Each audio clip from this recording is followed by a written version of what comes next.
Bacteria සහිත මදුරුවන් නිදහස් කරන ප්‍රදේශ තියෙනවා. එතකොට දැනට අපිට භාවිතා කරන මදුරුනාශක දුම්මායන කටයුතු මේ සියල්ලක්ම තියෙනවා. එතකොට මේ සිදු කරන මදුරුවන් රිලීස් කරන කිසිම ඒරියා එකක අපි දැනට රූටින්ලි කරගෙන යන වැඩසටහන් වල කිසිම නැවැත්වීමක් සිදු කරන්නේ නැහැ. එතකොට දැනටත් අපි දුම්මායන කටයුතු සිදු කරනවා. එතකොට ඒ අවස්ථාව අපි මේ සලකන්නේ රෝගීන් වාර්තා වෙච්ච වෙලාවක වෛරසය ආසාදිත මදුරුවන් විනාශ කිරීම තමයි අපේ එතන පරමාර්ථය. එතකොට වෛරසය ආසාදිත මදුරුවන් විනාශ කිරීම තුළින් රෝග සම්ප්‍රේෂණය වැළැක්වීම තමයි දුමායනයේ අරමුණ වෙන්නේ. එතකොට ඒ අදාළ ප්‍රදේශය තුළ ඉන්න මදුරුවන් විනාශ වෙනවා. මෙතනදී වොල්බැකියා මදුරුවන් අපි නිදහස් කරාට පස්සේ භාවිතා කරන ක්‍රමෝපායන් වලදී දුමායන කටයුතු සිදු කරනවා. නමුත් ඒ මදුරුවන්ගේ ලොකු ඩෙන්සිටි එක මදුරු ඝනත්වයේ අඩුවීමක් අපි බලාපොරොත්තු වෙන්නේ නැහැ. අපි ඒක තමයි වරින් වර මදුරුවන් සති 10ක පමණ කාලයක් අපි මදුරුවන් නිදහස් කිරීමක් සිදු කරනවා. ඒතර පරිසරයේ සිටින මදුරුවන් වොල්බැකියා සහිත මදුරුවන්ගෙන් අර අපේ තාක්ෂණික සැසිවාරයේදී මැඩම් කියනවා වගේ වොල්බැකියා සහිත මදුරුවන්ගෙන් පරිසරයේ ඉන්න මදුරුවන් රීප්ලේස් වෙනවා. ඒතර වොල්බැකියා සහිත මදුරුවන් තමයි ඊට පස්සේ පරිසරයේ ඉන්නේ. ඒතර අපිට දුමායන කටයුතු සිදු කිරීමේ අවශ්‍යතාවයක් නැති වෙනවා. ඩෙන්ගු රෝගයේ අඩුවීමක් තියෙන නිසා කොහොමත් අපි අපේ දුමායන කටයුතු වල නැවැත්වීමක් සිදු කරන්නේ මේ යන වැඩසටහන තිබුණාට. ජාතික රෝගවාහිනියේ සංසලා රත්නායක ප්‍රශ්න තියෙනවා. Wolbachia කියලා මොකද ඉංග්‍රීසි වලින් Wolbachia කියවට දැන් අපි මාධ්‍යයේදී අද මේ නිවුස් එක අපි පළ කරනවා. ඒකට මාධ්‍ය ආයතන ගණනාවක් තියෙන නිසා අපිට එක වචනයක් ඕනේ Wolbachia අපි කියනවා. Wolbachia එක පළවෙනි ප්‍රශ්නය සමාවෙන්න. දෙවෙනි ප්‍රශ්නය කෙටියෙන් පොඩ්ඩක් පැහැදිලි කරන්න පුළුවන් නම් මේ නියම ව්‍යාපෘතිය හරියටම කවදද ආරම්භ කරන්නේ? දැන් අර සංසලා අහන්නේ සර් දැන් මේ බ්‍රෑන්ඩ් නේම් එකක් ගෙනියනකොට කියා අපිට ලොකුවට වෙනස් නැති වුණාට බ්‍රෑන්ඩ් එක අර බ්‍රෑන්ඩ් එකක්. අද ඉතින් ලංකාවේ මිනිස්සු කියා කියලාද කියනකොට කියාද. දෙවෙනි ප්‍රශ්නයක් ඔබේ පැහැදිලි කොහොමද? හරි. පිළිතුරු දෙන්නේ කවුද ඔබට? Sir, can you move to the microphone? ජාතික දේශ මණ්ඩලයේ අධ්‍යක්ෂතුමා පිළිතුරු සපයනවා. ජාතික නිගමනයේ අධ්‍යක්ෂ වෛද්‍ය අරුණ ජයසේකර මහත්මයා. ස්තුති ප්‍රශ්නෙට එතන අපි ඉංග්‍රීසි අකුරු වල විවරණ අපි මේ ශබ්ද කරන්නේ Wolbachia කියලා. එතකොට ඊළඟ එක තමයි කවදාද පටන් ගන්න කියලා අපි පෙබරවාරි මාසයේ මුල් සතියේ තමයි පටන් ගන්න බලාපොරොත්තු වෙන්නේ. මොකද අපි බලාපොරොත්තු වෙච්ච කාලයේ ප්‍රමාණයක් ප්‍රමාද කරන්න සිදුන පහුගිය දවස්වල තිබිච්ච මෙතිවර කටයුතු වගේ කටයුතු එක්ක අපිට යම් ගැටලු ටිකක් ආවා. ඒ නිසා අපි වඩා සුළු කාලෙකින් දැන් තෝරගෙන තියෙනවා පෙබරවාරි මාසයේ මුල් සතිය නම් සති 12ක් සති 20ක් අතර කාලයක් මේ නිදහස් කිරීම කරනවා. අපිට යම් දීර්ඝ කාලයක් අවශ්‍යයි මේ අලුත් ක්‍රමවේදයක් නිසා ජනතාව සමග හොඳ සංවාදයක් සිදු කරන්න. ඒක තමයි අපි යම් කාලයක් දෙන්නේ අපිට මේ සමග සාකච්ඡා කරලා ජනතාව මේක පිළිගැනීමේ තත්ත්වයකට ගෙනීමට. බොහොම ස්තුතියි. සර්වඥ ශාන්ත ප්‍රශ්න තියෙනවා. ජානක. මොන්නේ කියන්නේ? සමහරවිට දුමායන කටයුතු සම්බන්ධයෙන් ප්‍රකාශ කරා. නමුත් අපි දෙකලා දිනවා මේ දුමායන කටයුතු කරන අවස්ථාව කියන්නේ උචිත කාලයද කියලා එක ප්‍රශ්නයක් තියෙනවා. මොකද පරිසරයේ තියෙනවා මේ නොයෙකුත් සුත්‍රජීවීන් ඉන්නවා මේ දුමා ඒ කියන්නේ මතුරුවන් දැය ගන්න පුළුවන් මට්ටමේ කට්ටිය. අන්න ඒ වෙලාව බලලා ඒ කාලේ බලලා දුමායන නොකරන හේතු නිසා ඒ සතුන් ගොඩාක් අපිට කරලා තියෙනවා විනාශ වෙලා තියෙනවා පරිසරයේ. මේ සම්බන්ධයෙන් ඔබතුමීලා මොකක්ද ගන්න පියවර? ඇත්තටම විවිධ මදුරුවන්ගේ අපි ඒක ඩෙපෙක්ටර් බයොමික්ස් කියලා කියනවා. විවිධ මදුරුවන්ගේ එයාලගේ රුධිර උරාමයේ කාල වේලාවන් වෙනස් වෙනවා. ඒතර ඩෙන්ගු මදුරුවා සඳහා සුදුසුම කාල වේලාව තමයි අපි යා ඩේ බයිට් කෙනෙක්. දිවා කාලේ අපිව රුධිර උරාමයේ කැඩිට සලකන්නේ. ඒතර ඩෙන්ගු මදුරුවන් මර්ධනය කිරීම සඳහා එයා වැඩිපුර ඇක්ටිව් වෙලා අපිව බයිට් කරන කාලය තුල තමයි අපි දුමායන කටයුතු සිදු කරන්නේ. එතකොට ඒ කාලයේ හැටියට අපි සලකන්නේ උදෑසන 6-10 අතර කාලය සහ හවස 3-5 අතර කාලය. එතකොට මදුරුවා ඇක්ටිව් වෙලාවෙදි තමයි අපි දුමායන කටයුතු සිදු කරන්න ඕනේ. මේ කාලය තුල තමයි අපි දුමායන කටයුතු සිදු කරන්නේ. ඉතින් ඒ වෙලාවේ ඇත්තටම මම කලින් කිව්වා වගේම අපි අපේ දිනපතා ක්‍රියාදාමයක් නෙමෙයි ධූමායනය කියන්නේ. ඩෙන්ගු රෝගීන් වාර්තා වෙච්ච අවස්ථාවල ආසාදිත මදුරුවන් විනාශ කළ යුතුමයි. එතන ආසාදිත මදුරුවන් විනාශ කිරීමට අපිට තියෙන ආසාදිත වැඩිහිටි මදුරුවන් විනාශ කිරීමට තියෙන එකම දේ තමයි අපිට ධූමායනය. එතකොට ඒ අවස්ථාවේදී අපි රෝගීන්ගෙන් සලකලා තවදුරටත් රෝගයේ සම්ප්‍රේෂණය වීම බලපෑම සඳහා ධූමායනය සිදු කළ යුතු වෙනවා. අන්තරාදවා මේ ජනතාවගේ චෝදනාවක් තියෙනවා පරිසර සෞඛ්‍ය අමාත්‍යාංශයට මේ ධූමායනය කටයුත්තේ යෙදෙන්න ඔබතුමීලා සතුමාලා ඉතාමත් මේ ධනවත් පැලැන්තියක් ජීවත් වෙන කොටසට විතරයි කියන කාරණාව. එතකොට ඒක තමයි අපිට දෙනවා මේ දුකී දුප්පත් පවුල ඉන්නවා මේ අන්න ඒ වගේ පැතිවලට ඒගොල්ලන්ගේ සහයෝගය ලැබෙන්නේ නැහැ කියන කාරණාව ඒගොල්ලන් මතක් කරලා තියෙනවා. මේ සම්බන්ධයෙන් මොකක්ද කියන්නේ? හිතන්නේ කෝට්ටේ CMC D1 ඒරියා එකේ සෞඛ්‍ය වෛද්‍ය නිලධාරීතුමා ඉන්නවා. නුගේගොඩ සෞඛ්‍ය වෛද්‍ය නිලධාරීතුමිය ඉන්නවා. ඔබතුමාලා දෙපළට පුළුවන් ඒ ශ්‍රේෂ්ඨේ කොහොමද මේක වෙන්නේ කියලා පැහැදිලි කරන්න. මම මේ ප්‍රශ්නට ඔබතුමාලා දෙපළට සුදුසු මාසුත්. ඒ වගේම මහනගර සභාවේ ප්‍රධාන සෞඛ්‍ය වෛද්‍ය නිලධාරීතුමන් ඉන්නවා මේ ප්‍රශ්නෙට පිළිතුරු සපයන්න. මාධ්‍යවේදික ප්‍රශ්න වෙන ඇන්ගල් එකේ හොත් ඇති හැටි අයට විතරද බෙදන්නේ? නැති පරියයට බෙදන්නේ නැද්ද? ඩෙන්ගු ඒගොල්ලන්ට හරියට කමක් නැද්ද? ඒ වගේ තමයි මේ ප්‍රශ්න. ශ්‍රේන් මන්තන් තම ප්‍රශ්නයක් ඇහුවේ. අපි දකින දේ තමයි දැන් මේ දුමාන කටයුතු අපේ කීට විද්‍යාඥතුමිය කිව්වා වගේ අපි ප්‍රධාන වශයෙන්ම කරන්නේ වැඩිපුර කරන්නේ විශේෂයෙන්ම රෝගීන් වැඩියෙන් වාර්තා වෙන ප්‍රදේශවල සහ වැඩියෙන් වාර්තා වෙන කාලවලදී. දැන් අපි ගත්තොත් දැන් මේ කාලයේ මොසම් වැසිත් එක්ක වැඩි රෝගීන් ප්‍රමාණයක් වාර්තා වීමේ ප්‍රවණතාවයක් තියෙනවා. එතකොට අපි ඒකට කියනවා අඩි අවදානම් උපාය මාර්ගයක් තමයි කොළඹ නගරය තුළ අපි ක්‍රියාත්මක කරන්නේ. ඒ කියන්නේ වැඩි රෝගීන් බෝ වෙන ප්‍රදේශ සහ ඒ නිවැසියන් ඉන්න ප්‍රදේශ අරමුණු කරගැනීමෙන් තමයි වැඩි වශයෙන් දුමායන කටයුතු කරන්නේ. ඒතකොට ඔබතුමා අහපු පළවෙනි ප්‍රශ්නය තමයි අර බක්කුරන් සමනලීන් ඔවුන් විනාශ වෙන්න පුළුවන්. ඒතකොට ඒ විනාශ වීම ප්‍රධාන වශයෙන්ම වෙන්නේ අපි ඕපන් එයාර් ෆොගින් එහෙම නැත්නම් ඒරියල් ෆොගින් එහෙම නැත්නම් විවෘතව ඒ දුමායන කටයුතු කරනවා. ඒතකොට අපි ඒක ඉතාමත්ම අවම වශයෙන් තමයි උදේ පාන්දර අපි 5:00ට වගේ පටන් ගන්න 5:00 ඉඳලා 7:00 වෙනකන් ඒ වගේම හවස 5:00 ඉඳලා 8 වෙනකන් කොළඹ නගරය තුල අපි ක්‍රියාත්මක කරනවා. අපේ වැඩියෙන්ම රෝගීන් වාර්තාවෙම අපි දකින්නේ උතුරු කොළඹ, මැද කොළඹ සහ නාරයන් පිට සමහර කිරුළ පෙන කියන කොටස් වලින්. ඒතකොට අපි වැඩියෙන්ම ඒ ප්‍රදේශවල තමයි මේ දුමායන කටයුතු සිදු කිරීම කරන්නේ. මේදී අපි අර එදී කරන විවෘත දුමායන කටයුතු වලට අමතරව අපි ගෙවල් තුලට කරන දුමායන කටයුතු කරනවා කොළඹ නගරය තුල. මොකද ප්‍රධාන වශයෙන්ම අපිට රෝගියෙක් වාර්තා වෙච්ච ගමන්ම අපි වෙනම ටීම් එකක් හදලා තියෙනවා, ඩෙන්ගි රැපිඩ් රෙස්පොන්ස් ටීම් එකක්. ඒ කියන්නේ වහාම ඒ රෝගියා තාම ස්පිරිතාලේ නමුත් ගෙදරට ගිහිල්ලා ඒ ගෙදර සහ ගෙවල් 25ක් අවට ඒ වපසරියක් තුල දුමායන කටයුතු සිදු කිරීම සිදු කරනවා. ඒ විතරක් නෙවෙයි අර කීට විද්‍යාඥයෙක් වගේ අපේ ප්‍රධානතම කාර්යය තමයි මදුරුවන් බෝවන ස්ථාන සොයා විනාශ කිරීම. අපේ අවසානම කාර්යභාරය තමයි ඩෙන්ගු මේ මදුරුවා විනාශ කිරීම. අර ආසාදිත ඩෙන්ගු වෛරසයෙන් ආසාදිත මදුරුවා සොයා විනාශ කිරීම. මොකද අපි දකිනවා එකම ගෙදරින් එක්කෙනෙක් රෝගී වෙලා දවස් 3-4කට පස්සේ ආයෙත් තවත් කෙනෙක් ඊට අල්ලපු ගෙදරින් ඊට අල්ලපු දේ වගේ ක්ලස්ටර් වෙන ගතියක් අපි දකිනවා. පොකුරු ඇටියට ඩෙන්ගු රෝගීන් වාර්තාවෙම අපි දකිනවා. ඒකට ඒ ක්ලස්ටර් වෙන එක අපේ වසංගත රෝග විද්‍යා සංඛ්‍යාලේඛන අංශයේ ඒක තේරුම් අරගෙන ඒකට අනුව තමයි දුමායන කටයුතු කරන්නේ. එතකොට අර විදියට ඇති හැකි අයට විතරක් නෙමෙයි නැති බැරි අයට ඒ විතරක් නෙමෙයි ඉතාමත්ම විද්‍යාත්මකව open air fogging and indoor fogging කියලා එක අපි ක්‍රියාත්මක කරනවා කියන එක මම කියනවා. ප්‍රශ්නයක් යොමු කරනවා මේ Wolbachia සම්බන්ධයෙන්. නියම ව්‍යාපෘතිය 2020 පෙබරවාරි මාසයේ ආරම්භ කරනවා කියලා කිව්වා. ඒ ව්‍යාපෘතිය ආරම්භ කරායින් පස්සේ ඒ අනිකුත් ප්‍රදේශවලට මොන ආකාරයකට මේ ව්‍යාපෘතිය ක්‍රියාත්මක කරන්න බලාපොරොත්තු වෙන්නේ කියලා කෙටියෙන් පැහැදිලි කරන්න පුළුවන්ද?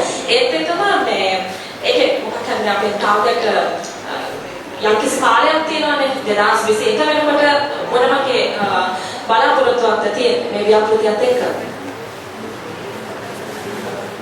ඊට පිළිතුරු දෙන්නේ අනුර ජයසේකර මහත්මයා වෛද්‍යතුමා අධ්‍යක්ෂ ජාතික කුමාරද වැඩසටහන. ස්තුතියි ප්‍රශ්නෙට මම හිතන්නේ අපිට නියම ව්‍යාපෘතියකින් පස්සේ ඒක සාර්ථක වෙනවා කියලා බලාපොරොත්තු වෙන සාර්ථකත්වයෙන් පස්සේ අපිට වැඩ පිළිවෙලක් තියෙන්න අවශ්‍යයි මේක අනිත් ප්‍රදේශවලට ගෙනියන්න. එහෙම නැත්නම් අවශ්‍ය ප්‍රදේශවලට ගෙනියන්න.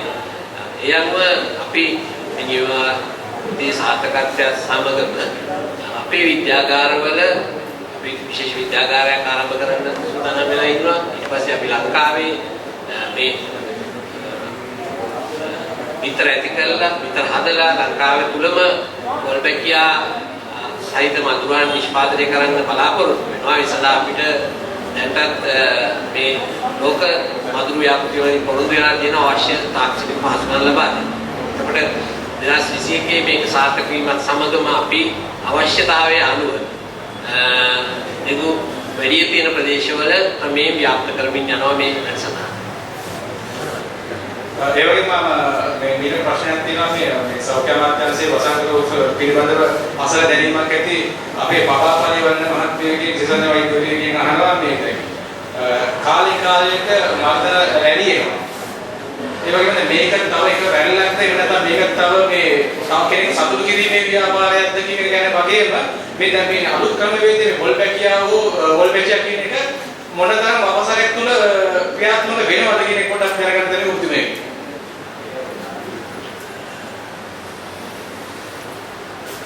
එතුමිය සෞඛ්‍ය අමාත්‍යාංශයේ නියෝජ්‍ය අධ්‍යක්ෂ ජනරාල් මහජන සෞඛ්‍ය සේවා එක විශේෂඥ වෛද්‍ය අබා අනිවාර්යයෙන්ම මැදින්.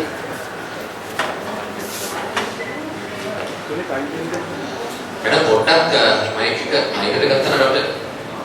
අනලයිස්.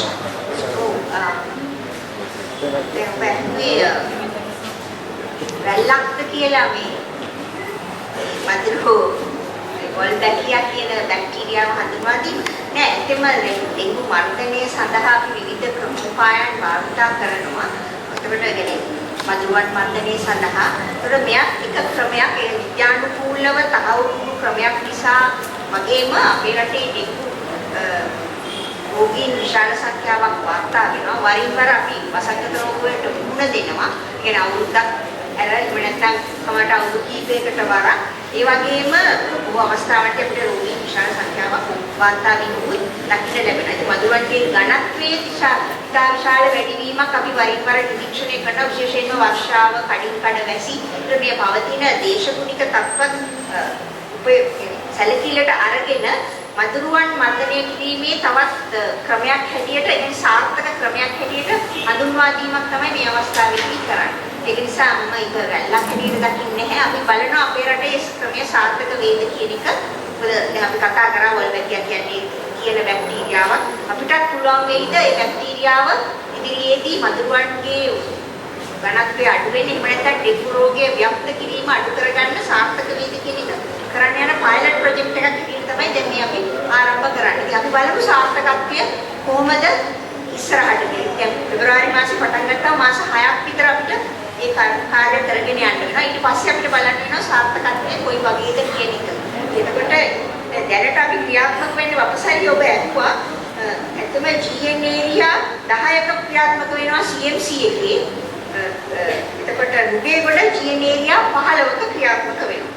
ඒතකොට ඔක්කොම GN area 25ක් තමයි මේ පයිලට් එකේ. ඊට පස්සේ PHI areas ඔක්කොම 13ක් විතර ඒ අපරකට ජනගහනය පොපුලේෂන් එක 2 ලක්ෂ ගණනක් විතර තමයි දැන් ටාගට් කරන්නේ. ඒකට අපි ඒරියා වයිස් ගත්තොත් කිලෝමීටර් වර්ග කිලෝමීටර් 20ක විතර තමයි මේ ප්‍රොජෙක්ට් එක කරන්නේ. දැනට මේ අපි කරගෙන තියෙන කැල්කියුලේට් කරපු මధుරවන්ගේ ප්‍රමාණත් එක්ක. අපි බලමු කරලා ඉවර වෙලා කොහොමද එන අවුරුද්දේ තමයි අපිට ඒක බලන්න පුළුවන් වෙන්නේ. මාස 6ක් කරලා ඊට පස්සේ අපිට බලන්න වෙනවා මధుරවන්ගේ කොහොමද ඝනත්වය කොච්චර dengue වෛරසය පැතිරෙනවද ඒ අනුව අපිට dengue රෝගීන් කොච්චර සංඛ්‍යාවක් මේ ප්‍රදේශවල වාර්තා වෙනවද කියන එක අපි නිරීක්ෂණය කරලා බලමු. සමහරවිට මම උත්සාහ කරන්නේ වැල්ලක් කියලා කියේ පෞද්ගලික කාලයේදී ආවනේ නොයෙකුත් දේවල් උතුම් මම නම් වශයෙන් මතක නැහැ කිව්වට ඒව කොයි කියත් දන්නේ නැහැ. දැන් වර්තමාන ජනාධිපතිතුමා සතුටු කිරීමක් වෙනුවෙන් මේක මේ කරනවා දන්නේ නැහැ. අන්න ඒ නිසා තමයි මම ඒකටත් ડોක්ටර් කරන්නේ. මේ ප්‍රොජෙක්ට් එක පටන් ගන්න තියෙන්නේ 2017. එතකොට ඒ කාලවලදී මේ සම්බන්ධයෙන් අත්හදා බැලීම් කියන්නේ සාකච්ඡාවන් සිදු කරලා තියෙනවා. ඒක නිසා මේක අලුත් දෙයක්ම නෙමෙයි. මේක ක්‍රියාත්මක කිරීම තමයි දැන් මේ අවස්ථාවේදී සිදු කරන්නේ.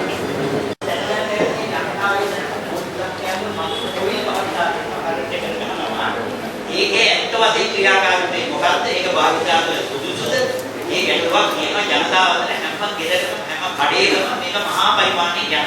අපි පරිසර දූෂණය ගැන කතා කරලා ඒ ගැන අසවශ්‍ය දැනුමක් නැහැ. ඒ සම්බන්ධව විදුසර පත්තරේට ප්‍රශ්න තියෙනවා. ඒකත් ඒ ප්‍රශ්නය ඉදිරිපත් කරමු. ඒක තමයි කියන්නේ. මම විදුසර පත්තරේ තක්ෂි මට ප්‍රශ්න කිහිපයක්ම තියෙනවා. දැන් පහුගිය දවස්වල මැලේසියාවලත් මේ වගේම මේ වතුරු වොල්බෙචියාම එක ස්පීසීස් එකක් සම්බන්ධයෙන් ඒ වගේම පයිලට් ප්‍රොජෙක්ට් එකක් ගැන කියලා තිබ්බා. මේ ඒ පයිලට් ප්‍රොජෙක්ට් එකේම කොටසක්ද නැත්නම් මේ වෙනත් වොල්බෙචියා ස්පීසීස් එකක්ද කියලා දැනගන්න ඕනි. අනිත් කාරණාව තමයි මේ වොල්බෙචියා බැක්ටීරියාගේ නිසා ඇත්තටම වෙන්නේ මේ අභිජනනයේදී ඇතිවන අනිත් මදුරුවන් තුළ ඩෙන්ගු වෛරස් එක විනාශ වෙනවද? එහෙම නැත්නම් ඒ වෛරස් එක තියෙන මදුරුවා තුළ මයික් එක වත් කරනවා. ඒ වෛරස් එක තිබියදීම එයාට වාහකයක් විදිහට ක්‍රියා කරන්න බැරි වෙන එකද කියලා දැනගන්න ඕනි. අනික ටික කාලයක් යද්දී අර සාමාන්‍යයෙන් මීට කලිනුත් උනානේ අර මදුරු ඔය වගේම බැක්ටීරියා එකක් එක්ක මදුරුව රිලීස් කරලා එයාලා තුල පොඩි ප්‍රතිරෝධයක් ඇති වුණානේ. මේ වොල්බැචියා ස්පීසීස් එක ඇති වෙන මදුරුව රිලීස් කරද්දී ටික කාලයක් යද්දී ඒ වගේ ප්‍රතිරෝධයක් ඇති වෙන්න ඉඩ තියෙනවද කියලා අපිට දැනගන්න. ප්‍රශ්න හතරක් තියෙනවා. මම පළවෙනි ප්‍රශ්නෙට උත්තර දෙන්නම්. අපිට මදුරු කොයිල් සම්බන්ධයෙන් ඇතිවෙච්ච ප්‍රශ්නය. අතර මදුරු කොයිල් සහ ඒ ආශ්‍රිත නිෂ්පාදන ගෘහාශ්‍රිත නිෂ්පාදන යටතේ පලිබෝධනාශක රෙජිස්ට්‍රාර් කාර්යාලයේ ලියාපදිංචි නිෂ්පාදන තමා දැනට අපේ වෙළඳ පොලේ තියෙන්නේ. එතකොට ඒ නිෂ්පාදනවල ප්‍රමිතීන් සහ මදුරුවන් විනාශ වෙනවද කියන එකට කලින් කලට විවිධ පරීක්ෂණ කටයුතු සිදු කරලා තමා පලිබෝධනාශක රෙජිස්ට්‍රාර් කාර්යාලයේ තුලින් මේ මදුරු කොයිල් වර්ග ඒ විවිධ එරෝසෝල්ස් වර්ග ලියාපදිංචි කරලා තියෙන්නේ. එතකොට මිනිසුන්ට තියෙන හෙල්ත් ඉෆෙක්ට් එක ගැන අහපු එක මම කියන්නේ ඇත්තටම ඒ හැම තුලම කෘමිනාශක යම්කිසි ප්‍රමාණයක් අඩංගු වෙනවා. ඒ තුලින් මදුරුවන් විනාශ කිරීම කියන්නේ මදුරුවන්ට කිලින් ඉෆෙක්ට් එකක් තියෙනවා. ඇත්තටම අපි ඒකේ තියෙන ධූමායනය යම්කිසි දුමක් යනවා කොයිල් එකක් පත්තු කරාම. ඒතර ඒකෙන් සෞඛ්‍යයට තියෙන යම්කිසි ගැටලුවක් තියෙනවා. අපි නිතරම ඒවා පාවිච්චි කරොත් ඒ නිසා අපිට අවශ්‍ය වෙලාවට තමයි මේ හැම එරසෝල්ස් වර්ග සහ මදුරු කොයිල් වර්ග අපි භාවිතා කළ යුතු වෙන්නේ. එතකොට මම අපි විදුසර පත්තරේ එතුමියගේ ප්‍රශ්න තුනක් තිබුණා. පළවෙනි ප්‍රශ්නය මැලේසියාවෙත් සිද්ධ කරන්නේ මේ ව්‍යාපෘතියමද කියන එකයි. ඒක ඇටොමික් එනර්ජි ඒජන්සි කියලා තියෙනවා IAEA කියලා ආයතනයක් තියෙනවා ලෝකයේ. ඒ ආයතනය මගින් තමයි ඒ ව්‍යාපෘතිය සංවිධානය කරන්නේ. එතනදි සිද්ධ වෙන්නේ මේ වොල්බැකියාව විශේෂයෙන්ම තමයි. හැබැයි එතනදී මේ වොල්බැකියාවල තියෙනවා සංකල්ප දෙකක්. පිරිමි මදුරුවන් වොල්බැකියා බැක්ටීරියාව සහිත පිරිමි මදුරුවන් සහ ගැහැණු මදුරුවන් දෙකම තියෙද්දී වොල්බැකියා සහිත පිරිමි මදුරුවෙක් පරිසරයට නිදහස් වුණාම ඒ පිරිමි මදුරුවා අපේ සාමාන්‍ය පරිසරයේ ඉන්න ගැහැණු මදුරුවෙක් සමග එකතු වීමෙන් ඇතිවන බිත්තර වලින් පරම්පරාවක් ඇති වෙන්නේ නැහැ පිරිමි මදුරුවාගේ. හැබැයි වොල්බැකියා බැක්ටීරියාව සහිත ගැහැණු මදුරුවෙක් පරිසරයට නිදහස් වෙලා එයා පරිසරයේ ඉන්න වයිල්ඩ් ටයිප් එකේ පිරිමි මදුරුවෙක් සමග එකතු වීමෙන් ඇතිවන බිත්තර ඒ වගේ ජීවිතාවයක් තියෙනවා සහ ඒ බිත්තර වලට වොල්බැකියා බැක්ටීරියාව අනුගත වෙනවා. එතකොට මැලේසියාව කියන රට තුල IAEA කියන ආයතනය මගින් කරන ව්‍යාපෘතිය වෙන්නේ වොල්බැකියා බැක්ටීරියාව සහිත පිරිමි මදුරුවන් පමණක් නිදහස් කිරීමක් සිද්ධ වෙන්නේ. එතනින් බලාපොරොත්තු වෙන්නේ මදුරු ගහනයේ අඩුවීමක්. ඒජිසිප්ටයි මදුරු ගහනයේ අඩුවීමක් තමයි බලාපොරොත්තු වෙන්නේ. එතකොට ඒ ක්‍රමෝපායේ තියෙන එක අඩුපාඩුවක් තමයි ඒක තිරසාර නැහැ, සස්ටේනබල් නැහැ. අපි වරින් වර මදුරුවන්, පිරිමි මදුරුවන් පරිසරයට නිදහස් කළ යුතු වෙනවා. එතකොට අපි මේ කරන්න යන වොල්බැකියා මේ ව්‍යාපෘතියේ පරමාර්ථය මෙතන ගැහැණු සහ පිරිමි මදුරු දෙවර්ගයේම අපි පරිසරයට නිදහස් කිරීමක් සිද්ධ වෙනවා. එතකොට යම්කිසි මට්ටමකින් පොපියුලේෂන් එක සප්‍රෙෂන් එක මදුරු ගණන්ත්වයේ අඩුවීමකුත් අපි බලාපොරොත්තු වෙන ගමන් ගැහැණු මදුරුවන් නිසා අපේ සාමාන්‍ය පරිසරයේ පිරිමි මදුරුවන් සමග සම්බන්ධ වීමෙන් ඇතිවන බිත්තර තුළින් වොල්බැකියාව සහිත පරම්පරාවක් දිගින් දිගට ඇතිවීමෙන් වොල්බැකියාව සහිත ඊඩිස් ඊජිප්ටයි මදුරු ගහණය මම හිතන්නේ ඒක හොඳින් ප්‍රසන්ටේෂන් එකේ පැහැදිලි වෙන්නේ නැති වොල්බැකියාව සහිත ඊඩිස් ඊජිප්ටයි මදුරු ගහණයේ වැඩිවීමක් තමයි අපි අපේක්ෂා කරන්නේ. ඒතකොට මේ මෙතඩ් එක ඒ ක්‍රමෝපාය තිරසාර ක්‍රමෝපායක් වෙන අපිට වරින් වර මදුරුවන් නිදහස් කිරීමේ අවශ්‍යතාවයක් නැහැ. ඔබතුමියගේ දෙවෙනි ප්‍රශ්නය අපි ආයෙත් ඒ අතරතුර ඔබ උත්තරේ එකතු කරන්න මදුරාගේ ජීවන කාලයට ජීවිත කාලයටත් මේක බලපෑම් කරනවා කියන එක. මදුරුවාගේ වොල්බැකියාව සහිත මදුරුවාගේ ජීවන කාලය සාමාන්‍ය මදුරුවෙකුගේ ජීවන කාලය හා සමාන වෙනවා. එතනින් මදුරුවාගේ ෆිට්නස් එක ඒ වගේ දේවල් වලට බලපෑමක් ඇති වෙන්නේ නැහැ. මම හිතන ඔබතුමීගේ දෙවෙනි ප්‍රශ්නේ වෛරස් එක කොහොමද සප්‍රෙස් කරන්නේ කියන එක. මේකදී ක්‍රමෝපායන් දෙකකට තමයි මදුරුවා තුළ වෛරස් එක සප්‍රෙස් වෙන එක වෙන්නේ. වොල්බැකියාව බැක්ටීරියාව සහිත ඊඩිස් ඊජිප්ටයි මදුරුවෙක් තුළ වොල්බැකියාව තියෙන නිසා එයාගේ අපි ඉමුන් සිස්ටම් එක ප්‍රතිශක්තිකරණ පද්ධතිය ඒකට බූස්ට් එකක් වෙනවා. ඒක වැඩි කිරීමක් සිද්ධ වෙනවා මදුරුවාගේ ඇඟ තුළ.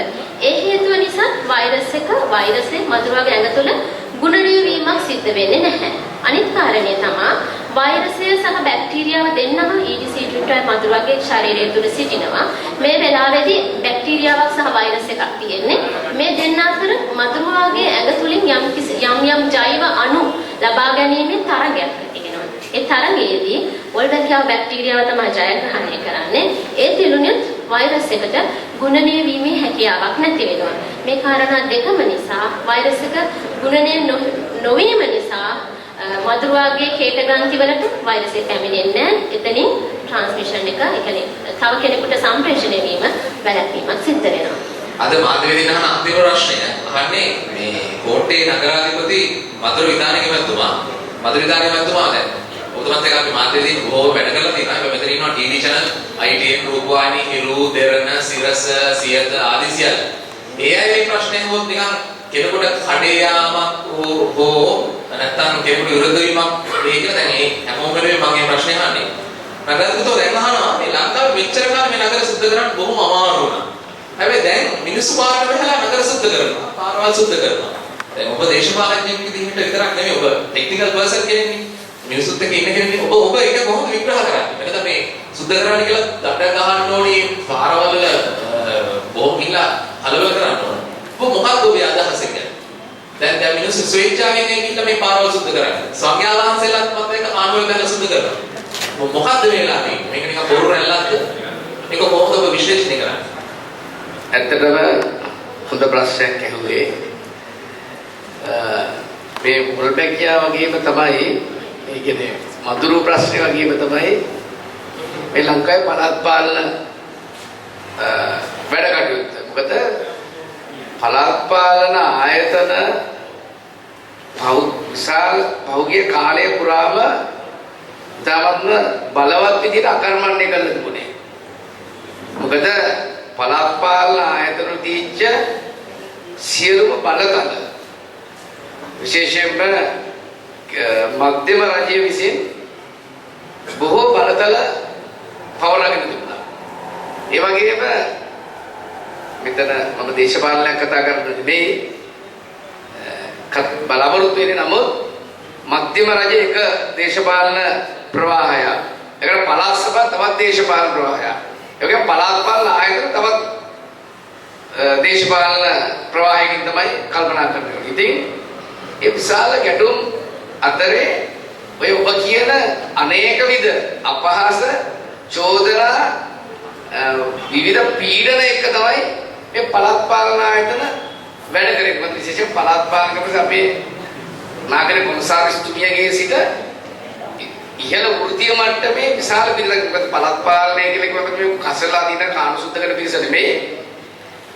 හොඳ ඉහළ කුසලතාවයක් තියෙන ඒ වගේම නිදාස් අධ්‍යාපනය ඉගෙනගත්ත වෘත්තීය මට්ටම් වල කීප දෙනෙක් මේ පළාත් පාලන ආයතනත් එක්ක සම්බන්ධයි. මානව සෞඛ්‍ය පරීක්ෂකවරු, වෛද්‍යවරු, ඒ වගේම විවිධ තරාතිරම් වල නිලධාරි බොහෝ පිරිසක් ඉන්නවා. ඉතින් මෙතනදී ඔය සෙල්ලමම එදා දුනා. මොකද පාරවල් සුද්ධ නොකරන අපි මොහොතකට විතර මේ දැන් දැන් ඔය කියනවනේ දැන් අලුතෙන් සුද්ධ කරන්න පටන් ගත්තා කියලා. දැන් එහෙම සුද්ධ නොකරන ලංකාවේ මම හිතන්නේ මිනිහෙකුට ඉන්න පුළුවන් කමක් නැහැ. ඒ වගේ ලෙඩ රෝග මේ වෙනකොට මුළු රටම විශාල මහනුවරක් වෙන්න පුළුවන්. ඒක අර පළාත් පාලන ආයතනය කොහොම හැල්ලු කරලා තමයි තවමත් කරන්නේ. මම මොහොතකට මෙහෙම කියන්නම්කෝ. ලංකාවේ පළාත් පාලන ආයතන පැය 24ක් ඔක්කොම වහම ගෙදර ගිහලා සද්දර කර ඉන්නොත් මොකද වෙන්නේ ලංකාවේ?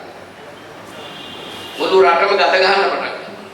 මුළු රටේම ලෙඩ රෝග පොවෙන්න පටන් ගන්නවා. හැබැයි පළාත් පාලන ආයතන වැඩ නොකරන. මොකද කුණුලෝරිය පැයක් දෙකක් පරක් වුණොත් මහා පාර කුණු ටික. දවසක් කුණුලෝරිය නැතුණාද මහා පාර පුරා කසල. ඒක නිසා ඉතාමත් වැරදි අවබෝධයක් තමයි මේ දවස්වල ඔය මාධ්‍ය හරහා අතර මාධ්‍යයට මම දෝෂාරෝපණයක් කරනවා මේ නිකන් සමාජයේම සමාජගත වෙලා තියෙන වැරදි ආකල්පයක් විශේෂයෙන්ම සමාජ මාධ්‍ය. මොකද අද රටේ ඉන්න මිලියන 20ක් මේ ජනතාව අතරේ කුඩා දරුවෝ මුළු රටේම මාධ්‍යවේදීන් ඉන්නේ දැන්. මුළු රටේම ඡායාරූප ශිල්පීන් සහ මාධ්‍යවේදීන් ඉන්න එක නිසා වැරදි තොරතුරු සමාජය තුළ ඉතාලක්ෂණයයි. ඒක නිසා විශේෂයෙන්ම වර්තමාන ආණ්ඩුවට පස්සේ වෙච්ච සාධනීය තත්ත්වය තමයි අපි හිර කරන් දීච්ච සියලුම නීති රීති ලිහිල් කරා. අපිට විශේෂයෙන්ම නාගරික සංවර්ධන අධිකාරිය සම්පූර්ණ බලතල නගර සභාවලින් පවරගෙන දුන්නා. ඒ වගේම මේ නගර සභාව පළාත් පාලන ආයතනයක ලියුවෙන් පස්සේ අපිට තියෙන ඉතාමත් සීමිත බලතල ප්‍රමාණයක් මහා මාර්ග වලින් කෝට්ටේ නගර සභාව ගත්තොත් මාර්ග පද්ධතිය තියෙන මාර්ග 500ක් විතර ඒ දැන ගැසට් කළ නගර සභාවට අයිති මාර්ග 100කට ආසන්න ප්‍රමාණය. නමුත් අනිත් සියලුම මාර්ග අයිති වෙන්නේ මාර්ග සංවර්ධන අධිකාරියට පළාත්ගත මාර්ග සංවර්ධන අධිකාරියට. ඔගේ ඇල මාර්ග ගත්තොත් රණ්ඩුවද මේ වෙන විට ඇල මාර්ග සුද්ධ කිරීමේ ලොකු රණ්ඩුවක් තියෙනවා. මොකද කට්ටියක් කියන එක නගර සභාවට තව කට්ටියක් කියනවා මාර්ග සංවර්ධන අධිකාරියට තව කට්ටියක් කියනවා පහත් බිම් ඉඩම් උඩ කිරීමේ සංස්ථාවට කියලා. ඒ වගේ බොහොම ව්‍යාකූල කළමනාකරණයක් තිබෙන්නේ මේ අන්තර් ආයතන. ඉතින් මම මේක පැහැදිලි කරන්නේ ගොඩාක් ලොකු වෙලාවක් කියන නමුත් අර නගර සභා සද්දන කරන දැන් අලුතෙන් මේ ආම්දුරුවේ පොලිසියයි එහෙම මේ සියල්ල එකතු වෙලා පිරිසුදු කරනවා කියන එක. නමුත් මම ස්තුතිවන්ත වෙනවා මිනිස්සු අලුතෙන් හිතන්න පටන් ගත්තා නම් මේ විදිහට මේ රැල්ල දිගටම අපිට යන්න පුළුවන් කමක් තියෙනවා නම් මම ඇත්තටම ඒක න ආශිර්වාද කරනවා විශ්වාස කරනවා මේ රැල්ල නිකන් සුළං රැල්ලක් නෙවෙයි සැබෑ රැල්ලක් වෙලා අපි සියලු දෙනාම එකතු වෙලා මේ අලුතෙන් හිතන කාරණා ටිකටම යන්න පුළුවන් නම් ඉතින් ඇත්තටම අපිට ලොකු ශක්තියක් එනවා. මොකද විශේෂයෙන්ම මම කියන්න ඕන පළාත් පාලන ආයතනයකට අපේ නගර සභාවේ අද කසල කල්පනා කරන නිසා කාණු සුදු කරගෙන ඉන්නේ සේවක සේවිකාවන් 150ක් විතර ප්‍රමාණයක්. වර්ග කිලෝමීටර් 17ක් තියෙනවා. මිනිස්සු 1,50,000ක් විතර ජීවත් වෙනවා. නිවාස 55,000ක් විතර තියෙනවා. මිනිස්සු 150 දෙනෙක්ගෙන් අපිට බලාපොරොත්තු වෙන්න බෑ. ඒක ඇත්තට රැල්ලක් වෙන්න මිනිස්සු බහින්න ඕන පාරට.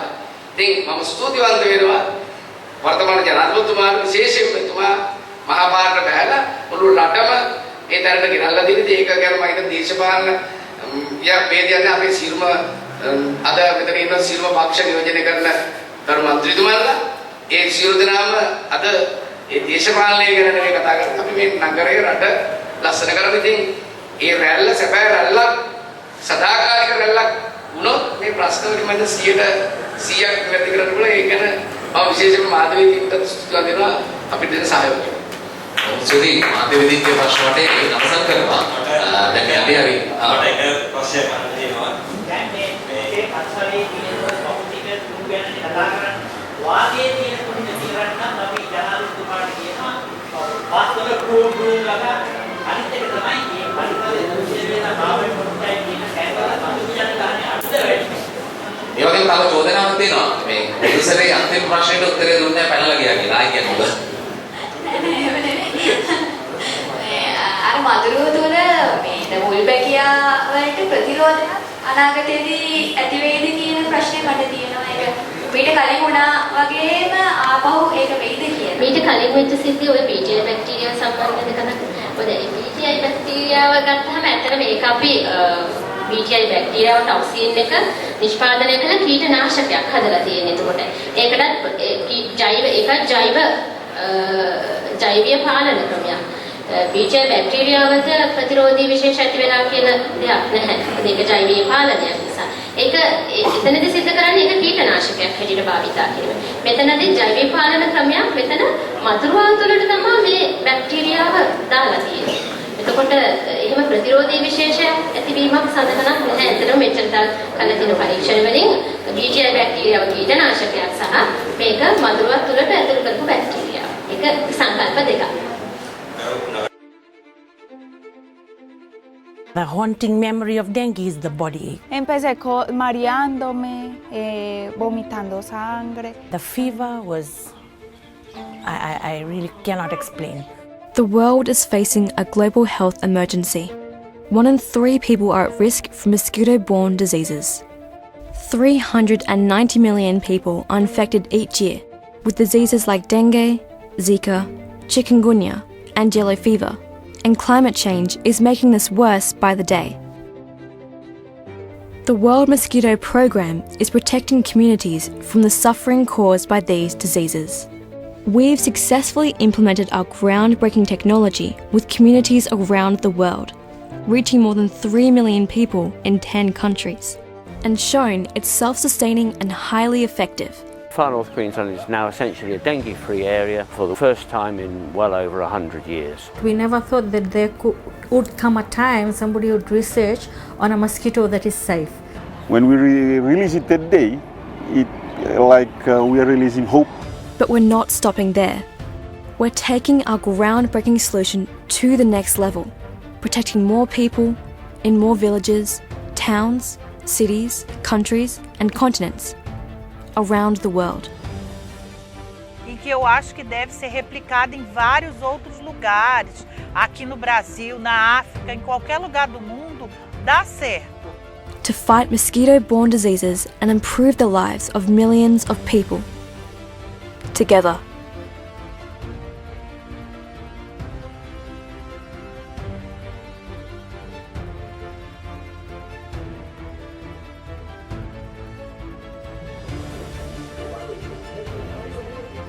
Hopefully, in the not too distant future, all these mosquito-borne diseases will be a thing of the past.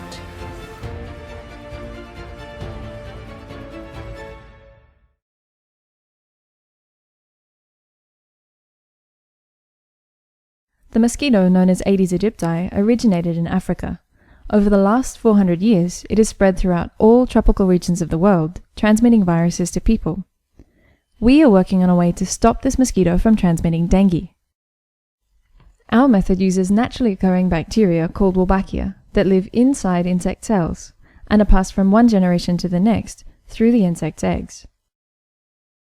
Wolbachia are found naturally in up to 60% of all the different species of insects. Insects that include fruit flies, moths, dragonflies, and butterflies. The secret to the success of Wolbachia is how it manipulates the reproduction of the insects it lives in, so to give itself an advantage. It works like this. If a male insect has Wolbachia and mates with a female that doesn't, then the eggs she lays won't hatch. If the female has Wolbachia and the male doesn't, she would lay her normal number of eggs.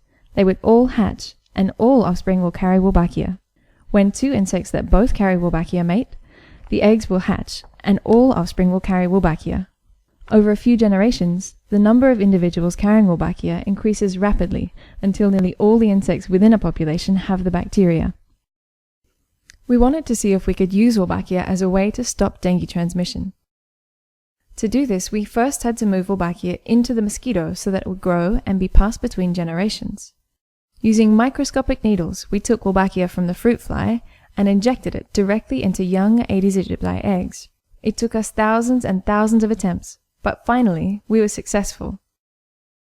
We then took the mosquitoes that contained Wolbachia and infected them with dengue and found something really exciting. The virus didn't grow well in the mosquito, and if it can't grow, it can't be passed between people. Our next step was to build large enclosed outdoor cages in northern Australia that we filled with local mosquitoes. We then introduced mosquitoes containing Wolbachia to see if it could spread into the cage population, And it did. We now wanted to test the method where dengue is found. But before we did this, we needed the government to examine the safety of our method and approve our trials. Then we needed to gain the support and approval of communities to release mosquitoes containing Wolbachia. With these approvals, we began our first open field trials in Australia in 2011. Wolbachia mosquitoes were released once a week for 10 weeks. And within a few months, close to 100% of the mosquitoes had Wolbachia. And years later, they still do. Ongoing trials in Australia and dengue endemic countries are now determining the best way to deploy Wolbachia across whole cities. It is our hope that with continued success, the Wolbachia control method will protect the health of the 2.5 billion people that live in dengue transmission areas.